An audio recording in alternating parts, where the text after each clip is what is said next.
The Paris Peace Forum was built in 2018 with the idea that global collaboration can be reinvented from the bottom up and that impactful solutions already exist out there. And unfortunately, some of those solutions fall short in achieving their objective and having a systemic change in global governance. And that's where the Scale Up program comes in. Every year, we have a call for solutions from which 60 projects are showcased at our annual event at the Paris Peace Forum. Out of those projects, we have 10 projects that are selected by a jury to benefit from the year of Scale Up support. We try to help them determine the objectives that they want to change within that 1 year with the mentors. Le rôle d'un mentor est celui de, disons, aider à rester concentré, de dire la vérité, de créer et de faciliter des connexions, des relations et de donner des conseils. Often the hardest part is to not just get in the room, but to know how to, who to talk to and what things and issues matter to the people you're engaging with. So our mentors were really helpful across all those things. What was more rewarding is to see that we were able to take the SCUP project from point A to point B, supporting the growth of the project, identifying the blind spots and helping the project leaders to make significant progress over the course of 1 year. The Scale Up program has 3 pillars. So firstly, we have the mentorship, where each project is paired up with 2 high-level experts, the capacity building workshops every month, and a support from the Paris Peace Forum Secretariat. The types of projects are very diverse and they come from all over the world. The first day that the war in Ukraine started, we put all our regular activity on hold and we started building the digital infrastructure that was needed by the refugees coming into Romania. Josia est un programme pour sauvegarder le patrimoine en situation d'urgence. Faire partie du Scale Up programme nous a permis de réaliser à quel point nous agissons pour la paix. Empatia is a project that promotes the use of AI to solve public issues such as health, development, or climate change. The purpose of the initiative is to create collaboration on environmental issues across the India-Pakistan border on issues like air pollution, water usage, and sustainable agriculture.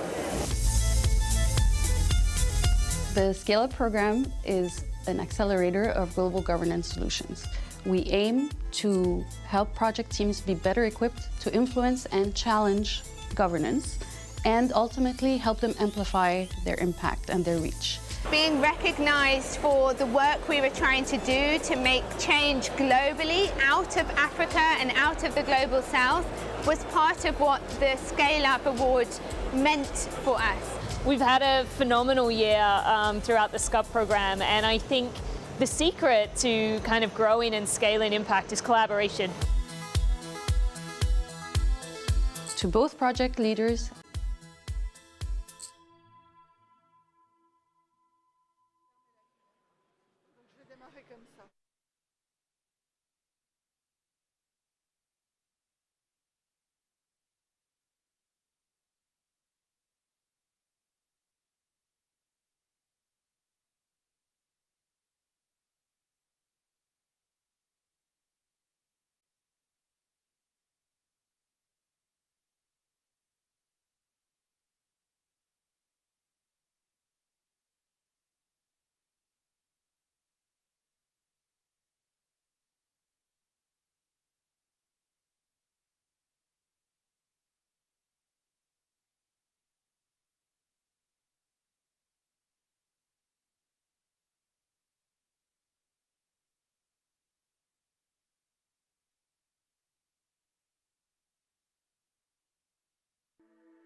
Bonjour Agnès Buzyn.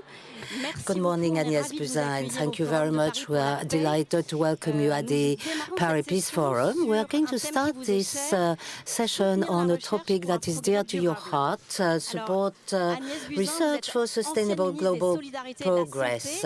You are a former Minister for Solidarity and Health. You've had different very high positions in health organizations. You were the special envoy of the Director General for Health for Global Health, and you are a professor of hematology, specialist in immunology and grafts. And what really is important for you is how to include science and research in public policies. Welcome, Agnès Buzyn. Please, can you introduce yourself before I answer your questions? I'm Julia Daskog, and I'm head of the AXA Research Fund, which is an initiative of the AXA Group, which is supporting science. We give grants to major researchers in all universities worldwide. Thank you for inviting me to this conversation. I think we don't talk about science enough today. We talk a lot about politics and economy, but investments into research and in the scientific spirit has disappeared in a way from political discussions in general. And I think that the symbol today is fantastic. We are in front of the Eiffel Tower, and it's an engineer who built this beautiful Eiffel Tower behind us. And he saw bigger than life. He saw the future, and there is a very strong link between science, research, progress, sustainable progress, and SDGs for all countries worldwide. First, simple question: why should we continue supporting research?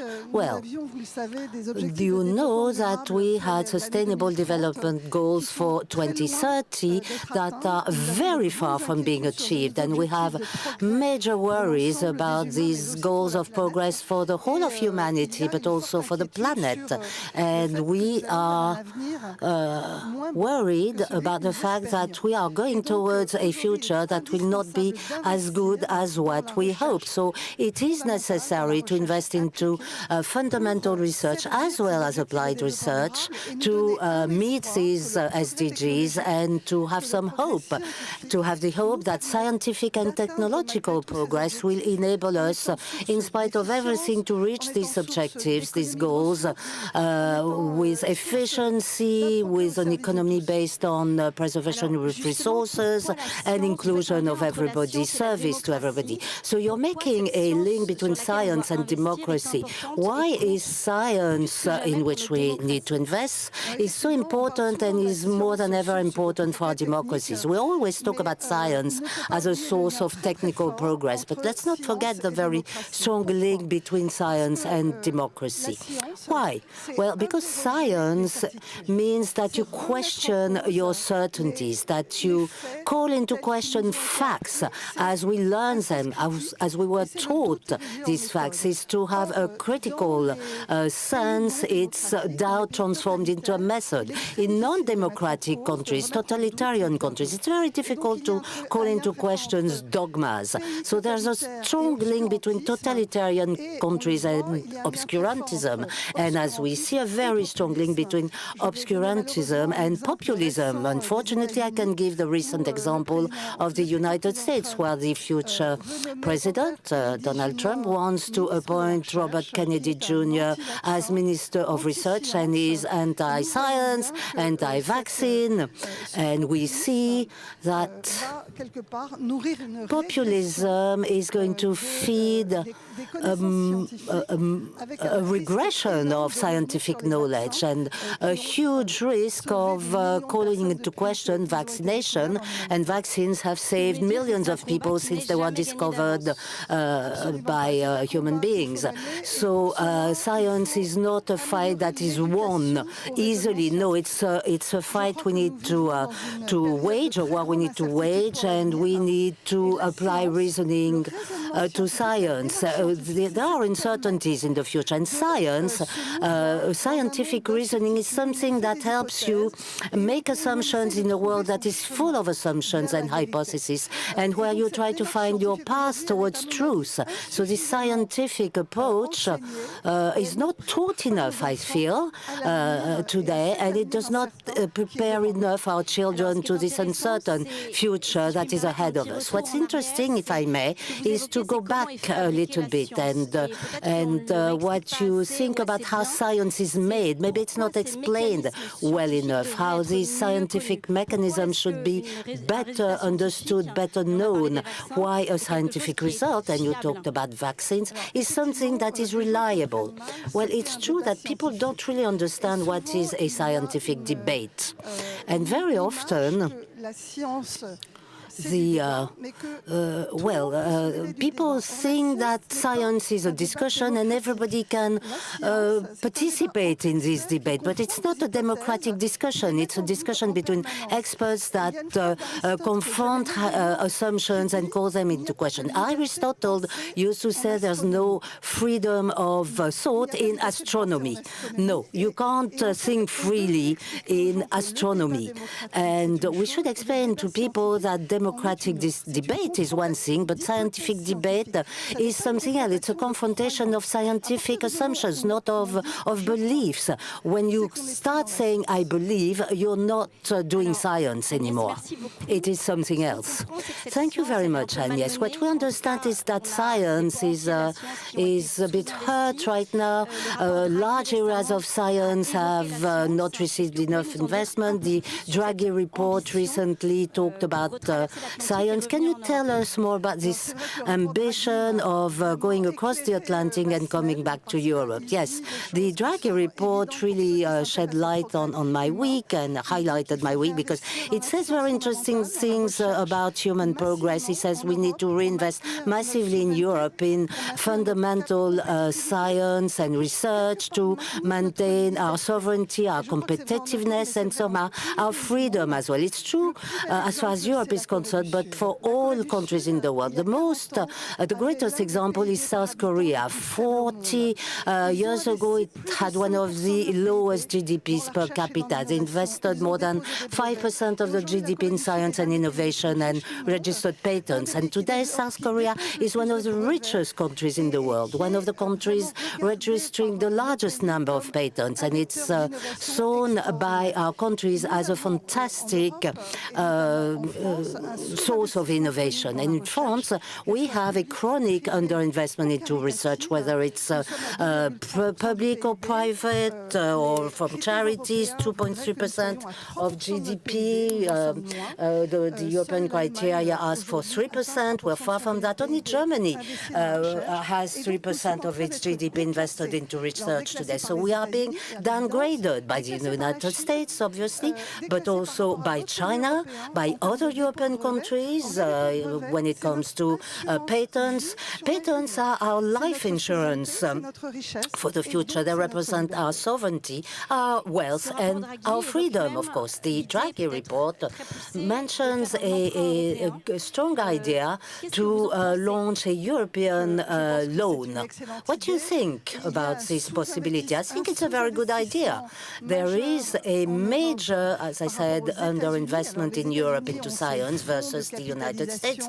We know that the United States have pension funds and other funds that give them fresh capital that allows them to invest a great deal into biotechnologies, startups, medtech, and tech alone. And the investments went from 1 to 100 in some sectors right now. So if Europe doesn't wake up and start investing, not only for us, but also for the global south, because everything that we're doing today will also be important for developing countries. It will serve them as well. So we Europeans need to invest massively into research through a loan, possibly, and I totally support the Draghi report. It would be interesting to have an example on an aspect of research that is underinvested into or set aside right now, and that is important for our common future. We talked together about the health of mothers and children. Can you tell us more about your beliefs regarding this in emerging countries in particular? Yes, we talked about science in general, science, technology, space, AI. All of these are areas in which we need to invest, but we need to invest into health as well, because health is the wealth of a country. It represents its growth, its wealth, and the health of women and children, mothers and children in particular. A country cannot have a sustainable growth if it does not invest into its youth and the health of the mothers. And that's really not invested into enough in many countries. It's not only investment into fundamental research, but also human and social science that explain our behaviors, why we support some public policies and not others. So we need, in the broader meaning of the term, to invest into the wealth of a country, and its primary wealth is its youth, therefore its mothers and their children. Well, thank you for that. We see that these areas in which there is not enough investment must be supported by public investments, of course, but also private investment, sponsorship. What are the links between all that? Well, they are complementary and offer synergies. Private investments are not the same as charities or public, because the private sector needs a return on investment. So it's going to immediately choose some areas that generate wealth.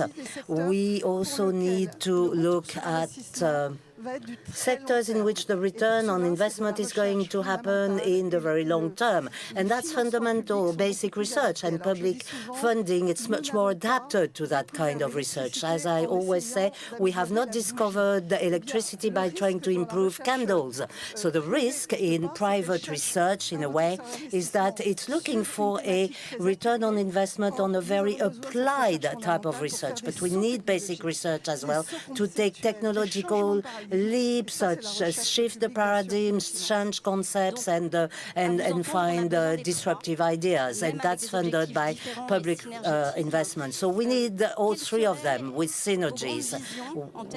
What is your vision when it comes to the research we need to continue supporting? We talked about ethics in health. What are your beliefs? What do you think about the next type of research that should be carried out? Well, the problem that I see today in research in France is that it does not show its priorities clearly enough.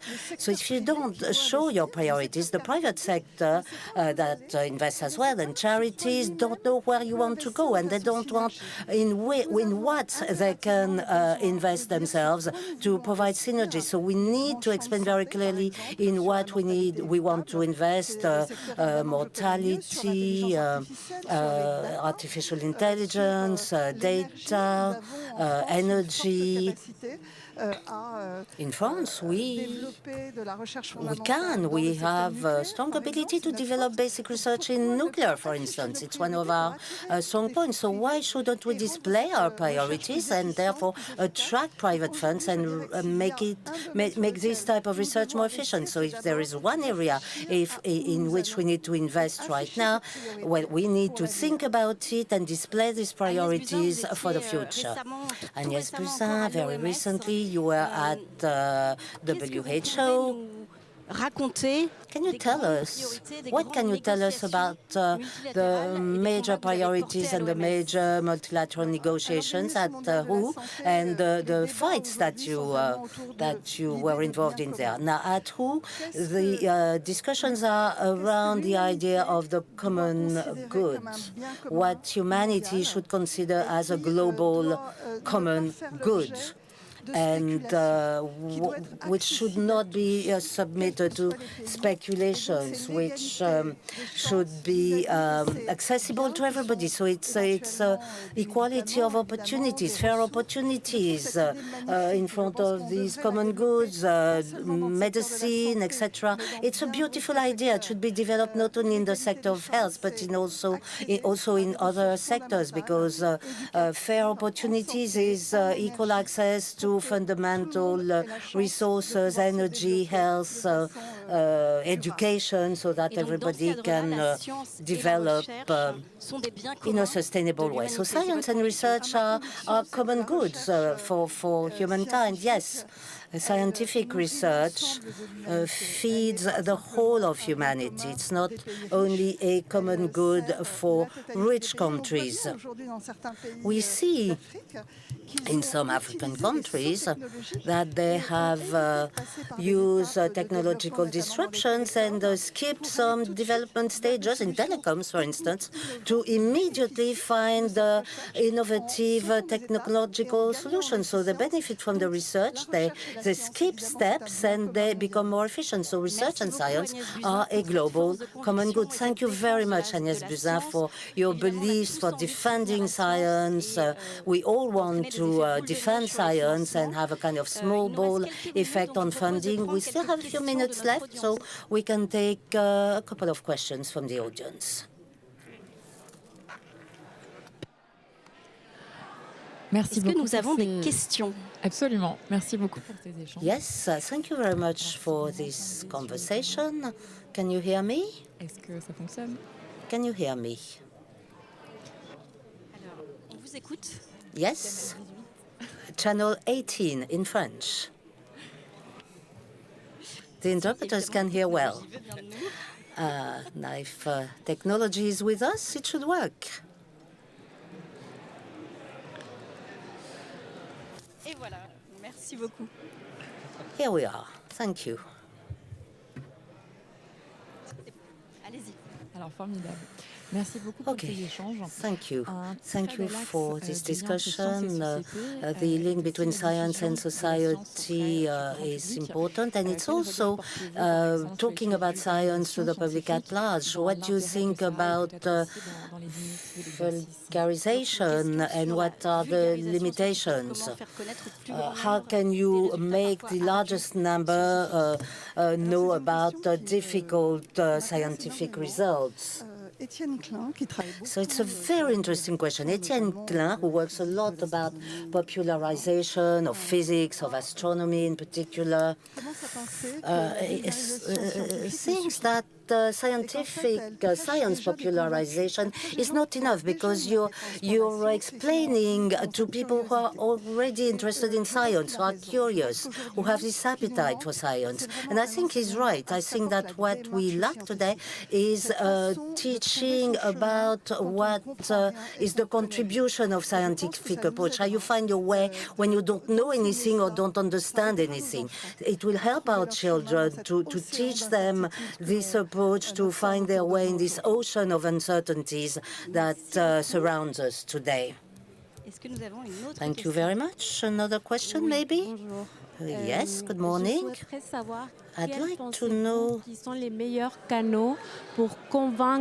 what, in your view, are the best ways to convince governments and other sectors to invest into science. How could we put pressure to obtain this momentum and this investment into science? So it's a question about influence. How can we convince our governments to invest more into science? Talk about it first, because we don't talk about science anymore. If you look at the various political parties, they don't talk in their campaigns about science or research. You see the protocol ranking of the various ministers in the countries, and you see that they're not at the top.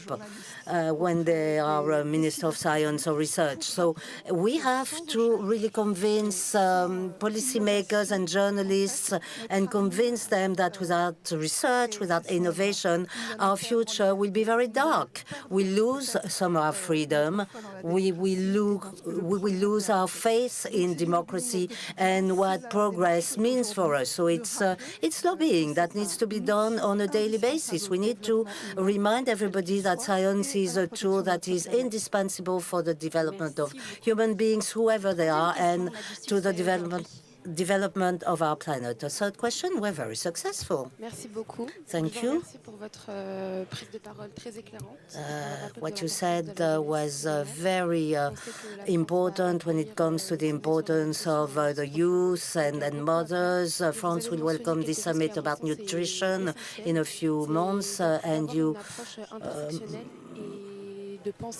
mentioned something that is very important, which is synergies, the contribution of WHO and what approach we can take to reach the SDGs. How can we reach SDGs with a cross-cutting approach and a multi-sectoral approach? That's the most difficult thing in public policies, in fact. The way governments are organized today, the way the UN agencies are organized, well, all this is a top-down organization by theme. And in governments, each ministry has its own turf, its own preserve. So supporting cross-cutting policies or multi-sectoral policies is very difficult. What we call One Health, the health of the planet, the animals, the human beings, it requires a huge political will. So the problem is that there is no political, charismatic leader or leader at the UN that is able to support multi-sectoral themes. So I don't know how to answer your question. Maybe the youth, the young people like you must do this type of lobbying. Stop talking to us about health without talking about the planet. Stop talking about nutrition without talking about the planet. We can't look at things like this. It's completely obsolete. So how can we change our organizations to develop this multi-sectoral approach? I talk a lot about prevention in health. That's not the problem of a minister for health. It has to do with public policies that include food, transport, whether people walk, or whether they are doing sports. So who is responsible for that? Not the Ministry for Health, because it doesn't have the possibility to do that. And it's true for all other public policies today. They are all extremely multi-sectoral in nature. Thank you for this question. A fourth question, maybe? Bonjour.